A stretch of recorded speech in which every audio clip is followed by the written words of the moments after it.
يا أخي وبعدين ويا الخرط ماله مايله. هالافلام هدي ايام قبل كلها خلط وخلط الحابل بالنابل. انت تعرف المفروض شو نسوي؟ لازم نشوف انميات كلاسيكيه مليان طيبين، مو بالخرابيط هذه. يا اخي تدري شو؟ يبغى ناكل شيء، انا بصراحه جوعان. أوكي، تبغاني أطلب لك أكل؟ عندهم بيتزا وهارديز. لا لا لا لا لا لا، خل عنك ابغى شيء صحي. خف علينا يا الصحي. شوف انا اكل اللي ابيه، مو بنت اللي عاد تحدد. حسسني إنه من زود المطاعم الصحية، مندي، مضبي، ما أدري متشابيس، وغير المطاعم الأجنبية اللي فاست فود. لا بس في مطاعم يسوون كلها طازجه نفس الفواكه وعصاية طازجه. على طاري الفواكه، ما مرت عليك لعبة كذي تمشي والتصوير يكون جانبي وتجمع فواكه وتقفز على المنصات؟ هي كان لازم تجمع عشان ما تموت. مو بس هذا، انت تكسر شي بيوض عملاقة وتطلع منها ادوات تاخذها. هي اذكرها وازيدك من شعر بيت. نقطة الضعف الرأساء كان الراس بس. انت يبتها صح، انت ماشي صح. تعرف ان هاي اللعبة نازلة على الماستر سيستم؟ لا كانت على نيس. لا، على الماستر سيستم انا لاعبنها. انت غالبا واهم، انا لاعبنا على نيس ومتأكد 1,000,000%. لحظة بسألك، البطل كان عنده أسلحة مشابهة مثل مطارق شيء كذي؟ هي عنده مطارق وازيدك من شعر بيت. المنطقة تتحدث وتقلب سلاح النار بعد. سلاح النار؟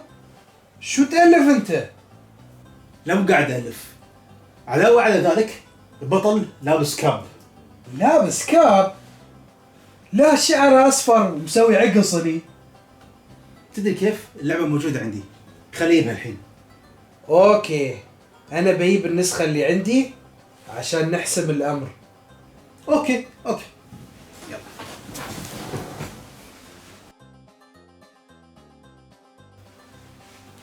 جبت اللعبة. انا بعد.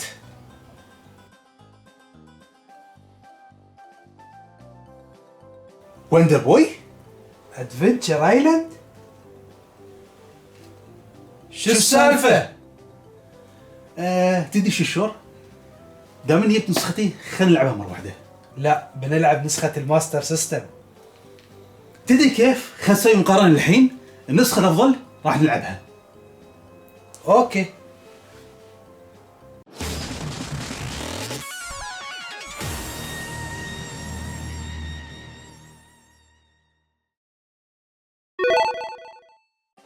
اوكي، بعد ما تم التحقق اتضح فعلا ان نفس اللعبة نزلت على الجهازين بس بشخصيات مختلفة، لكن رغم هذا في اختلافات وراح نتكلم عنهم بعد شوي.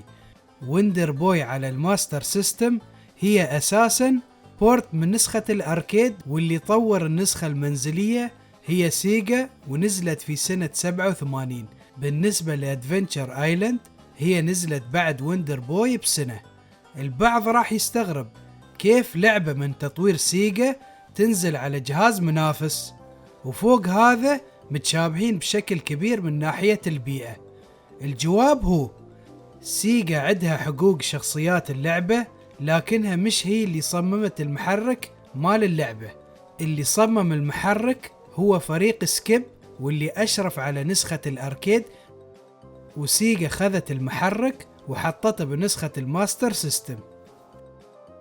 هيدسون خذت الإذن باستخدام هالمحرك عشان يصدرون اللعبة على جهاز النيس، ونجحوا في هالشيء.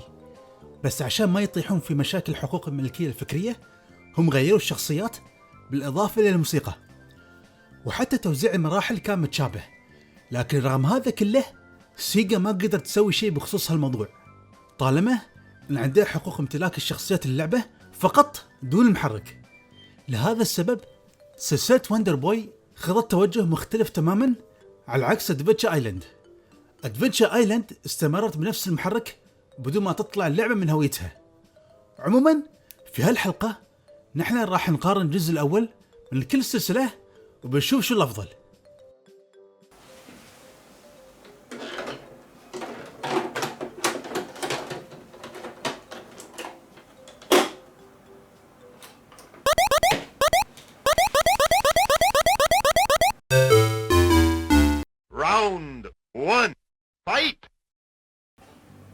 البرزنتيشن في اللعبة جيد. شاشة المقدمة تتحرك على ينب ويطلع اسم اللعبة، وحتى يقول كم حياة عندك وأي مرحلة واصل. لا تتحمس وايد. حتى وندر بوي فيها شاشة المقدمة ونفس العناصر الموجودة في ادفنشر ايلاند. هذا معناته إننا متعدين في البرزنتيشن. لا لحظة شوي. شوف شاشة المقدمة مالتك وشوف شاشة المقدمة مالتي. لاحظ كيف هم مراوينك شكل البطل تمتم والبنت تينا اللي لازم تنقذها عن قرب. من شاشة المقدمة هني انت تقدر تستخدم مخيلتك وتعرف ان في بنت لازم تنقذها. بس خلنا نشوف ادفنتشر ايلاند، بس محطين لك البطل هيجنز وهو يركض، شيء عادي ما متعبين روحهم عليه. شو يعني زين؟ ترى مجرد صور مكبرة، باقي أشياء ترى نفس الشيء. بس يظل شيء احسن من نسختك. Pick win. Round 2 fight. وندر بوي فيها جرافيكس جميل وتقول 4K. اوف. وبعدين وياك خلصنا من الاتش دي وانتقلت ل 4K. يعني لازم تاخذ كل شيء بجدية؟ انزين لا تزعل، قلت من صيغة المبالغة طبعا. المهم الرسوم في وندر بوي طالع بشكل جميل وجذاب. زين حتى نسختي نفس الشيء. ادفنتشر ايلاند بعد طالعه بشكل حلو وما تقل جودة عن وندر بوي. لا والله، خلنا شوي ندخل في التفاصيل. ادفنتشر ايلاند تستخدم اللون البرتقالي في اغلب الاماكن، بس وندر بوي فيها تنويع اكثر بالالوان وتبين ان الاضاءة فيها افضل. حتى في مراحل البحرية الغيوم فيها تفاصيل اكثر. زين خلينا نشوف مراحل الكهوف. خلفية مراحل الكهوف في ادفنتشر ايلاند الصراحة حلوة. شوف وندر بوي كيف شكلها. خلنا من الكهوف ونشوف المناطق الثلجية. وندر بوي هني طالعة أفضل. في ادفنتشر ايلاند طالع المرحلة مشعب زيادة. في شيء عبيط في نسختك. في غرض تاخذه يعطيك سكور عليه وهو الكأس اللي يعطيك إحساس أنك خذيت شيء كبير. شوفوا وندر بوي ياخذ مجسم بنت، شو العبيط؟ الحين جيت على هالمجسم. صبر خلينا نتكلم عن شكل البطلين. هيجنز تصميمه حلو هني ولابس كاب وطالع بشكل أنيق. شوفوا تمتم شكله تقول لابس قشة ليمون على راسه. قشرة ليمون ها؟ انت شوف هيجنز عدل الأول لابس كاب، تقول واحد يشتغل في هارديز. هذا شكل موظف هارديز مال العصر الحجري، ما يوصل طلبيات بعد. تراني يوعان، خليه يوصل لي. انت بتدخل وياه في مقارنة ولا بتقعد تعلق؟ لحظة، تراك انت اللي بديت الأول. المهم الأفضلية حق وندر بوي ككونها الأحسن في أغلب التفاصيل بالجرافيكس. Pick win. Round 3 fight. الصوت في ادفنتشر ايلاند طالع بشكل جيد، سواء بالقفز او بضرب الاعداء او حتى باخذ الفاكهة. يا سلام عليها. بس لحظة الأصوات في ادفنتشر ايلاند عبيطة، ركزوا بس على الأصوات.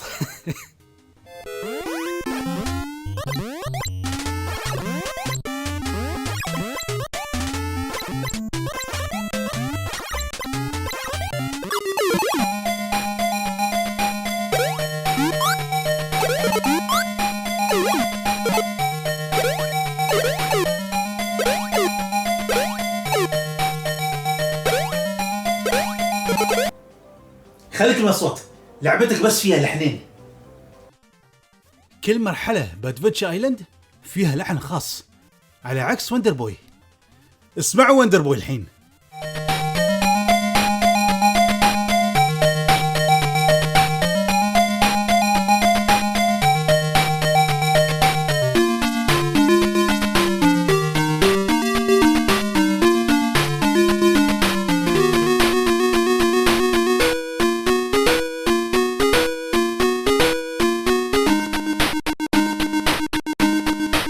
والحين اسمعوا ادفنتشر ايلاند.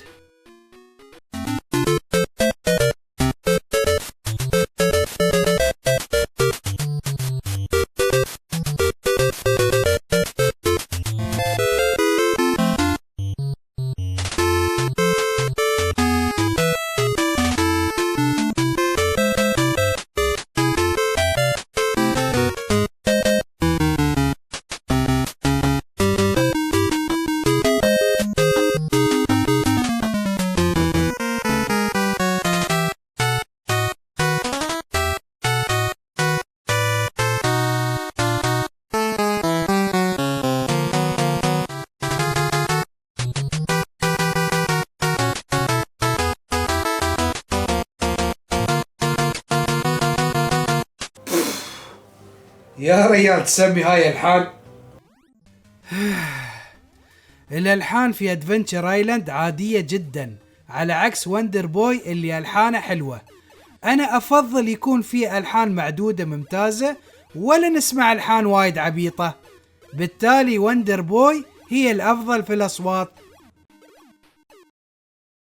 Tigger, win. Final round. Fight. الجيم بلاي نقدر نقول انهم متشابهين. متشابهين وين؟ خلنا نفضح لعبتك. ادفنتشر ايلاند فيها سلاح اضافي على عكس وندر بوي، وهو الكرات النارية. وندر بوي ما فيها شيء، وفي بعد البونus ستيج، وعشان تكتشفه بتلاحظ ان سلاحك يختفي في بعض الاماكن، وانت لازم توقف في هالمكان وتروح البونus ستيج. هذه النسخة الصح. لا والله، في البداية قلت أنا بجاملك لأن لعبتك ما فازت بالعناصر الباقية، بس مو مشكلة، الحين بصلخك صلاخ. أول شيء وندر بوي تدعم لاعبين على عكس ادفنتشر ايلاند.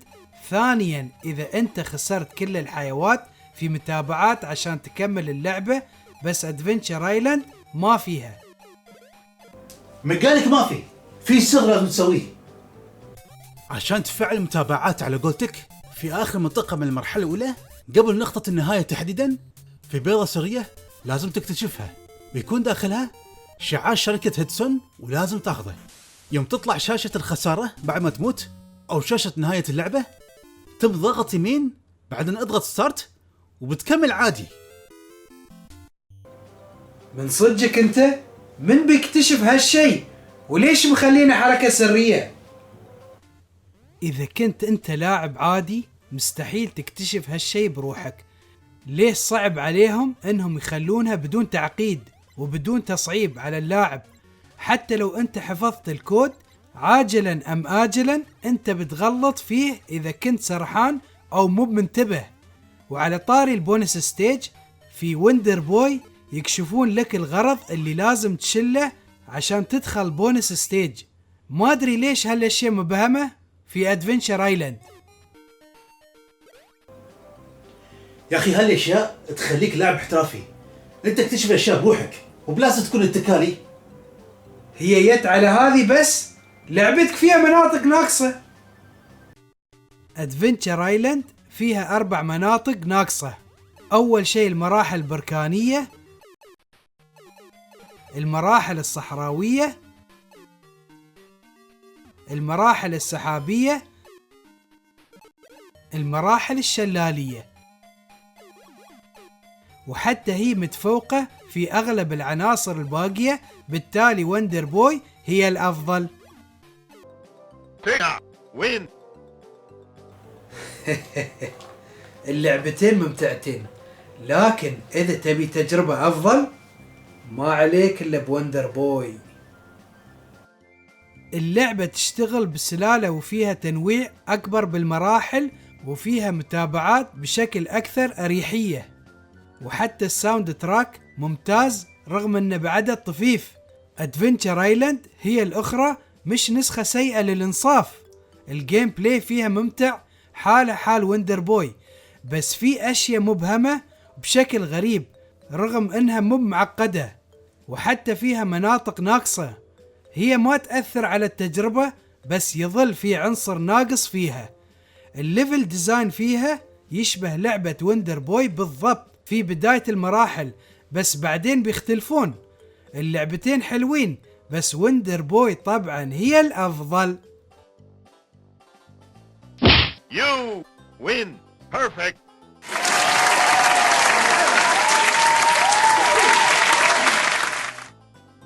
هذا ثاني انتصار لي بهالحلقة. يا اخي ليش نزلت عندنا ادفنتشر ايلاند؟ تمنيت لو وندر بوي هي اللي نزلت عندنا بالمقابل. انزين ترى ادفنتشر ايلاند بعد حلوة، لازم يكون عندك روح رياضية. ولا اقول لك لحظة،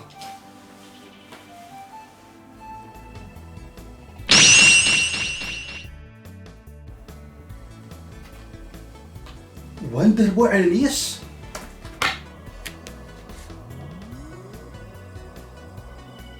خلينا نجربها. جرب.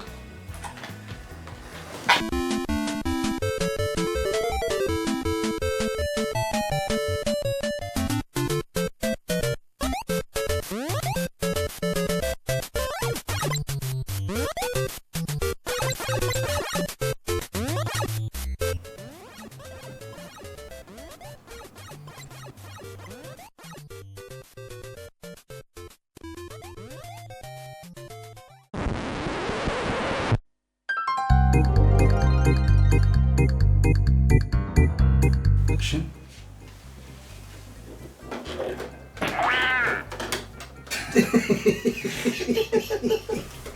خلنا نعيد خلنا نعيد.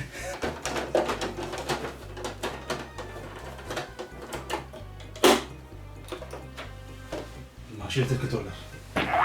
اظني هاي بعد سويتها كوشك كوشك صح؟ فزت عليك بيرفكت، ما غلبتني في اي عنصر. هذا انتصار ثاني لي في هالحلقة. ليش نزلت عندنا ادفنتشر ايلاند؟